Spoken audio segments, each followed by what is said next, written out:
Hi, I'm Mackenzie. Hey, I'm Denise, and welcome to the podcast from Rundown to Renewed. We're going to continue going through the book, The 4-8 Principle. And this is based off of Philippians 4-8 that says, finally, brothers and sisters, whatever is true, whatever is noble, whatever is right, whatever is pure, whatever is lovely, whatever is admirable, if anything is excellent or praiseworthy, think about such things.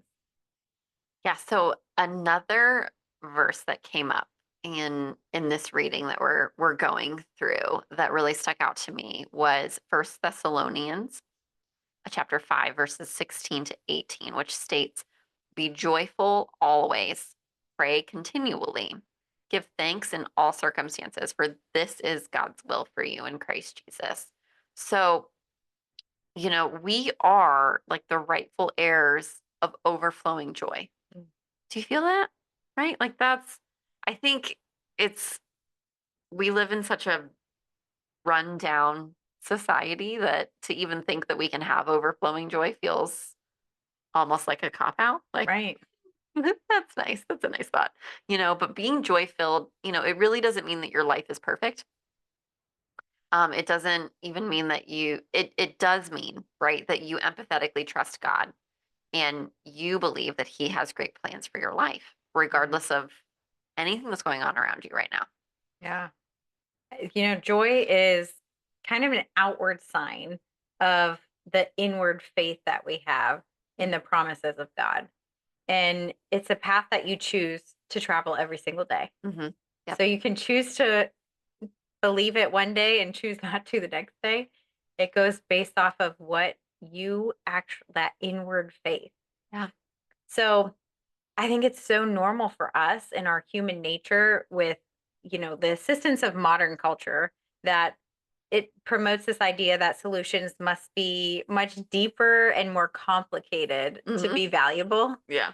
I was just talking to Denise about a situation that happened to me this weekend that it didn't feel like work, but I was getting paid good money and I was just like, What's this wasn't really complicated, yeah. so there must be, like, something else I should be doing, Yeah. you know?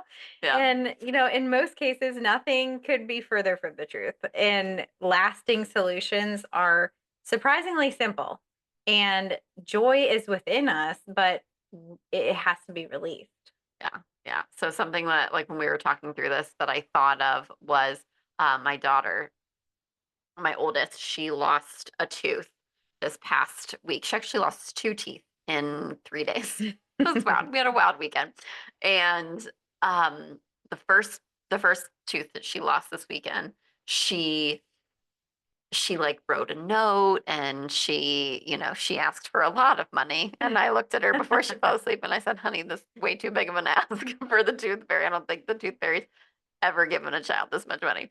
Um, so I prepared her to be let down by that.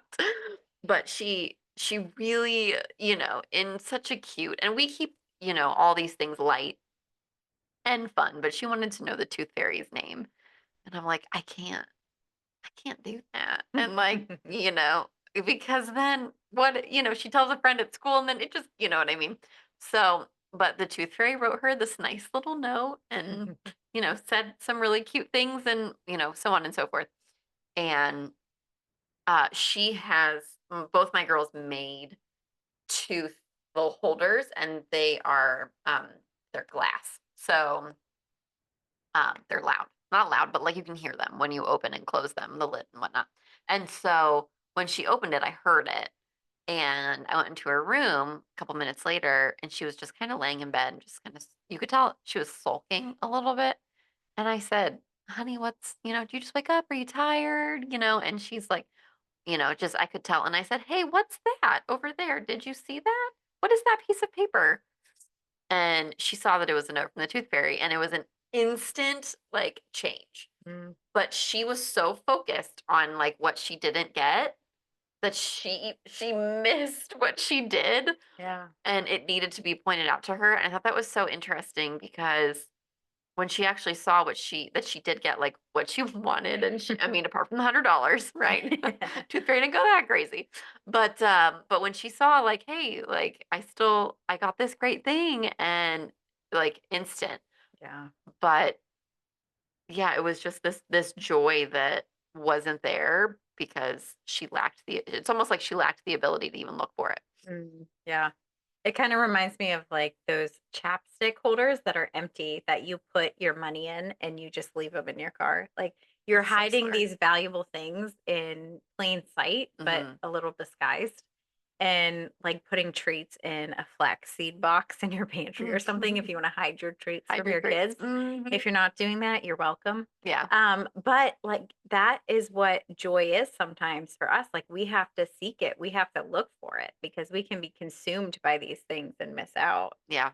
Yeah, absolutely. And I think with when it comes to like being consumed by any of the negative things or just this overwhelm, right? Mm, Like when you allow that to be the narrative, the joy just doesn't exist anymore. You completely miss it. You yeah. completely miss the joy. And so all of this does require mental discipline. Mhm. Without like this positive focus demanded by the 4-8 principle, like even like relatively easy goals will become a strain to reach because let's be real, like reaching a goal can like after you put in a little bit of work, you can still be tired by it, right? Like think about like completing your laundry, right? Mm. I mean, I still have laundry. Now, granted, I was not feeling well this weekend, so there's my excuse for that. But I did laundry on Friday and But if you felt okay, would it have gotten it done? would have. Okay, okay. It would have. Mine Yes. probably wouldn't I have. try I try to be, you know. Or, something as simple as like having a clean sink at the end of the day. Yeah. I mean, how long does it take to get that stuff done? It doesn't take that long. No. But you make it this big thing in your brain Right. and then you're overcome by the mundane Mm, in your life for mm, sure. So that mental laziness will like start to slowly dissolve your potential for joy. Because think yeah. about it, when your sink is clean, like these are very silly examples, but they're very real. Like everyone has dishes and laundry. Right. Everybody. You can't escape it. Yeah. So think about when you go downstairs to like get everyone's lunches ready in the morning, get breakfast ready, and your sink is clean. Oh, thank God. Like you don't have to do more dishes Right. than you're already going to have to do getting all Yep. the meals ready for the day. Yeah. That stuff produces joy. Mhm. So I just think it starts in your thoughts and then it publicly comes out in your actions and your circumstances, joy filled and not Yeah, joy filled. for It's going to sure. show up. Yeah. Hmm. And I think this is like a progress over perfection type thing. For sure. You're not going to enjoy everything that you do. No. You might not enjoy scrubbing that sink at the end, but you can shift the mental game of everything.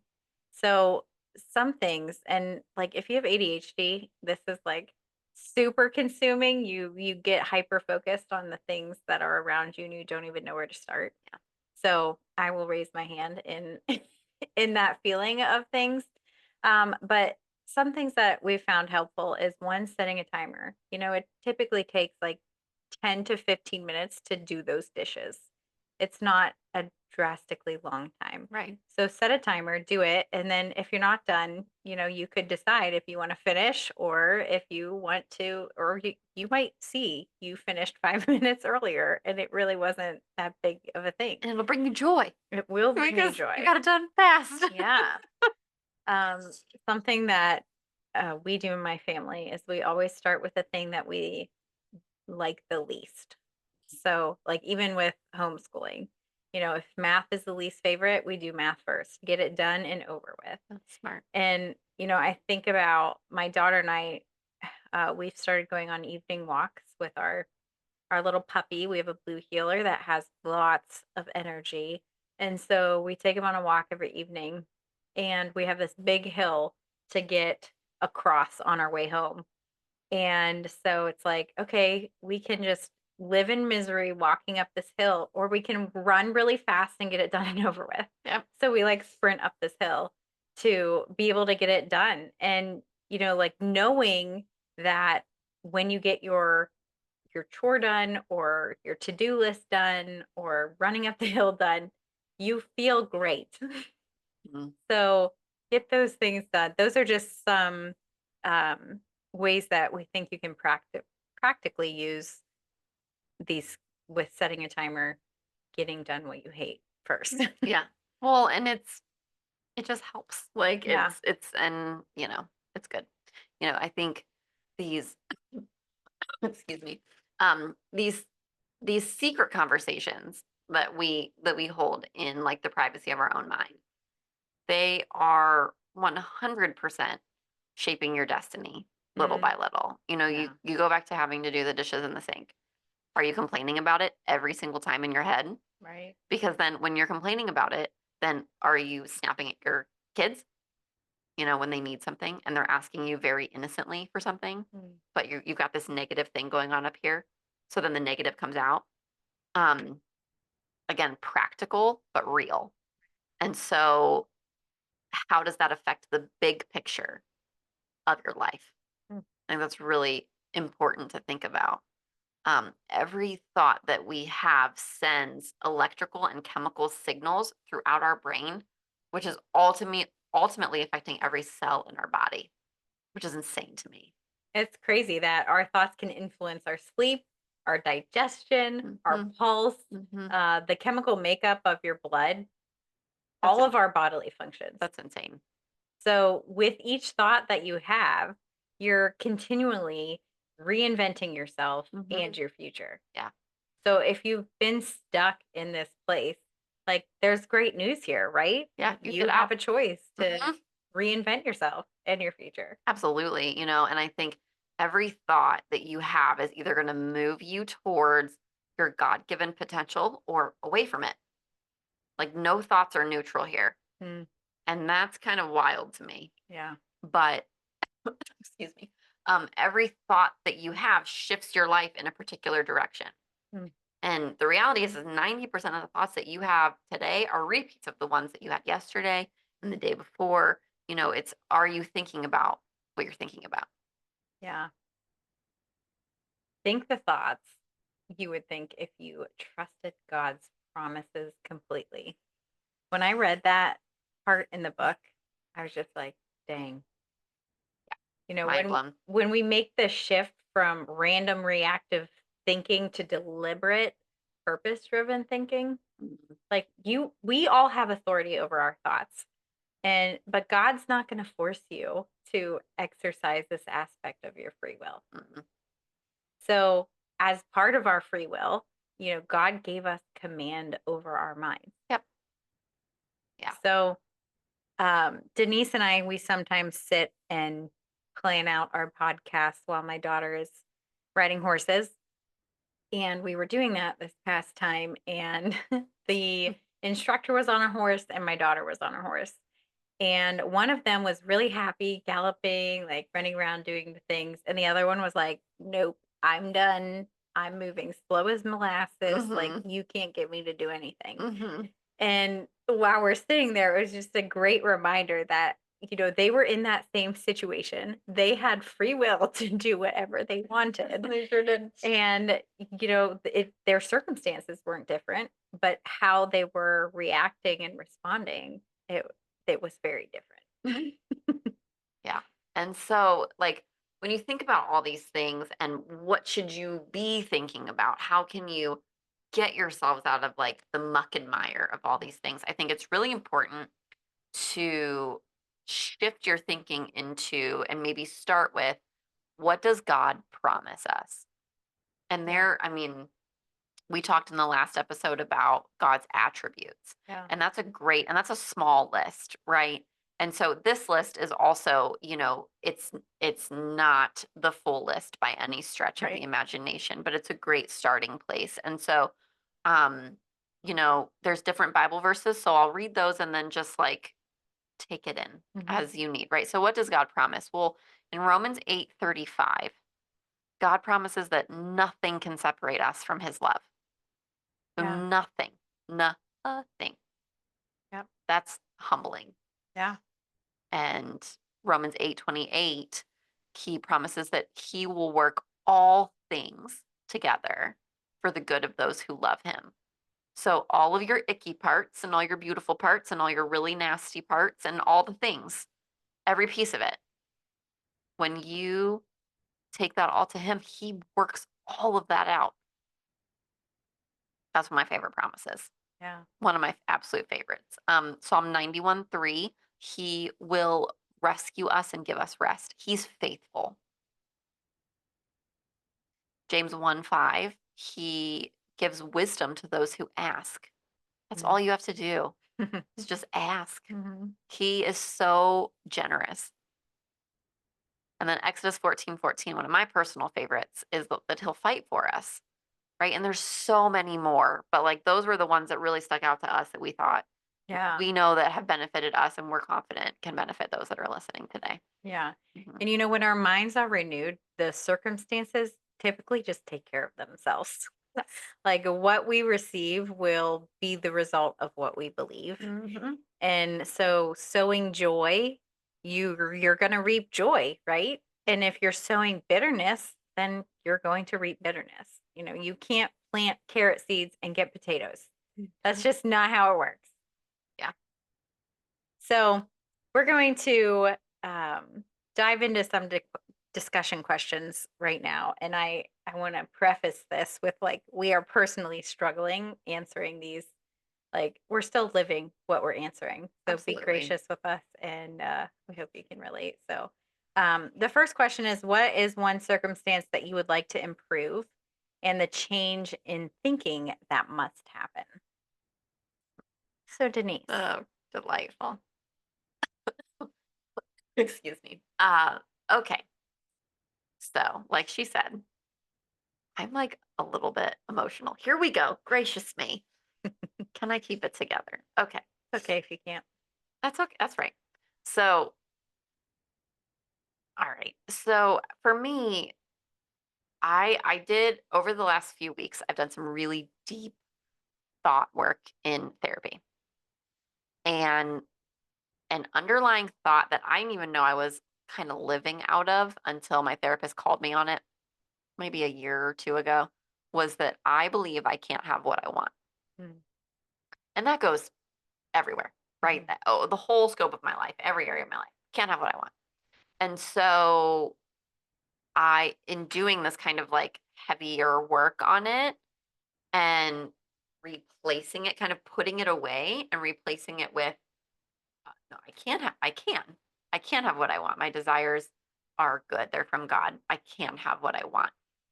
Um, I started to just see certain things shift. It mm. was very, and I even brought it up to my therapist. I was like, can, is this, am I putting, what's happening? Like Yeah. I, at our last session, I was just like, can you, I stopped thinking these and I like replaced it with this. And now I don't understand. Like, make it make sense to me. But for me, this is tricky because I just think I want to tread so lightly here. But I think we can just, I think we're almost led to believe that our desires are like inherently bad. And I just can't buy into that anymore. Mm, I think we need to test them up against God's word. right. But I mean, in Psalm 37:4, it says, delight yourself in the Lord and he will give you the desires of your heart. I'm confident I'm delighting myself in the Lord. I know I'm doing that. Right. I can check myself on that. And I Mhm. can have other people in my life check me on that. Yeah. And I know that they're going to tell me if I'm not or if I am. Yeah. Um, and so it's like, I can have what I want. And what I want isn't bad. Right. And if it doesn't line up with God, he's going to show me. Right. And that's okay.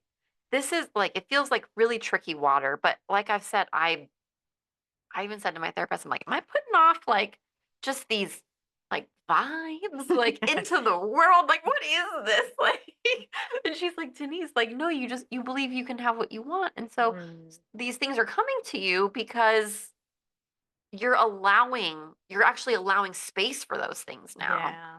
And for me, it's like Mackenzie said, like you sow joy, you reap joy. Right. So it's like if you sow, I can't have what I want, that's what you're gonna get. Right. So if I start sowing, well, I can have what I want, hello. Yeah. Like it gives God space to be like, yeah, okay, Yeah. here we go. Yeah, and I think for me, like my family has been in this state of overwhelm for the last couple months, Hmm. and that has led me to believe that like everything we do or plan is complicated. And uh it changes when you have that, because this overwhelm specifically stemmed from fear. So it's not like a God's so great overwhelm. Hmm. Hmm. It's a like Yeah. I feel so much pressure and heaviness kind of overwhelm. And so like when you're feeling this, it does change your heart posture for everything.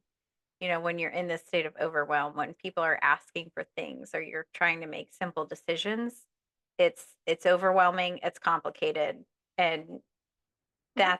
that's how I felt.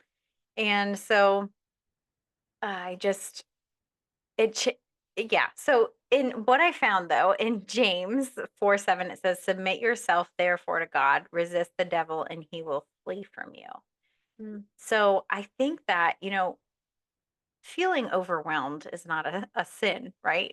But what you do when you're feeling overwhelmed can result to sins. And I think it's time that we just quit entertaining these thoughts that are distracting. And so that's where I am right now. Yeah. And that's what I'm struggling with. That's real. Yeah. Mhm. So the second question is, what's a promise that you will choose to believe that, or this week and in the future?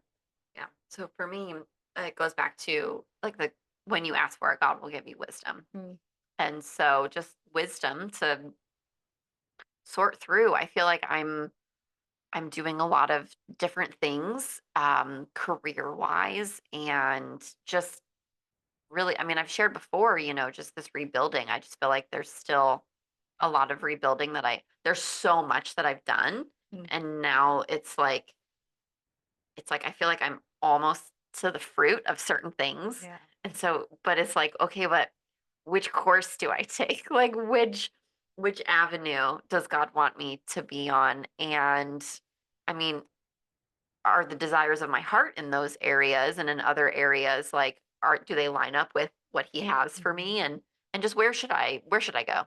Yeah. And so just trusting that he will guide me and that I don't have to stress out about any of that, Yeah. that he has a plan. Yeah.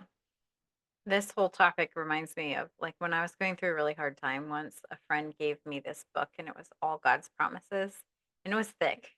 Mm, And I would like go to that all the time that sounds with awesome. God's That's a promises. I great have to resource. figure out what that was. But um for me, the promise that I am going to focus on this week is that the Lord will fight for you. Mhm. And, our family has seen that like staying silent in some situations from, what I want to happen, or like being defensive or anything like that.